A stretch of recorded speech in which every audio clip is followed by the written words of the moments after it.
الراحمون يرحمهم الرحمن ارحموا من في الارض يرحمكم من في السماء. دغه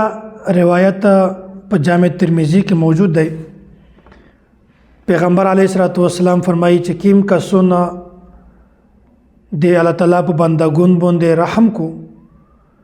نو الله تعالی په دغه انسان باندې رحم کو چې په نور باندې دای رحم کو په د باندې الله تعالی رحم کو. مخکې پیغمبر علیه الصلاۃ والسلام فرمایي ارحموا من فی الارض يرحمكم من فی السماء چې کیم کسون پنځکه باندې دي په ابونه توس رحم کوي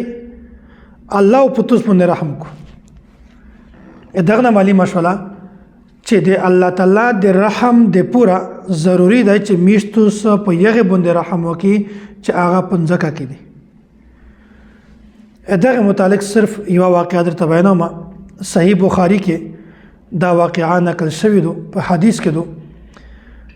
د مخته امتیون کې وا شزا داسې وا چې یغه د پیغمبر کلمه ویلی وا خودو بالکل فاحشه وا دا شزا ګناګوره وا دی ویری په عمل نه خو پیغمبر یې مونږ د کلمه ویلی وا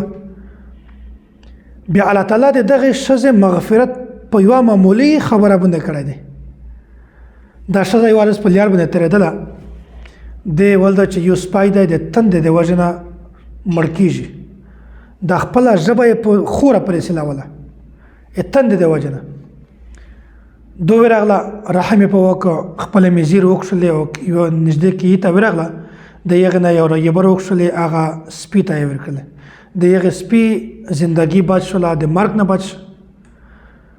الله تعالی ته دغه شزه دغه عمل دمره محبوب شو دمره خوند ورکه چې الله تعالی دغه شزه مغفرت په دا وجه باندې وک چې یو سپی ته معمولی به ورکړي معمولی عمل دی خو الله تعالی ته دمره خوند ورکه چې دغه شزه مغفرت په دا وجه باندې وک. نو مخکې فرمایي چې دغه شزه مغفرت مې ځکه وکه چې د مو په مخلوقات کې دغه د محبت او د رحم ولا معامله وکړه د مو د مخلوقات سره دغه شزه د محبت او د رحم معامله وکړه یا چې زه زیات حق دوره یا په دې باندې چې زه په دې باندې رحم او محبت معامله زیات وک. دغه وجنه چې مخلوقات باندې رحم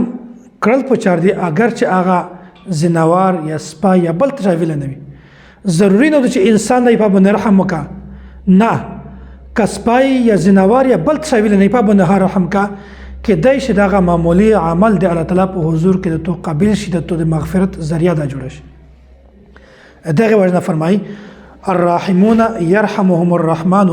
ارحموا من في الارض يرحمكم من في السماء چې توستن زکه په ول باندې رحم کوي الله تعالی په توس باندې رحم کوي.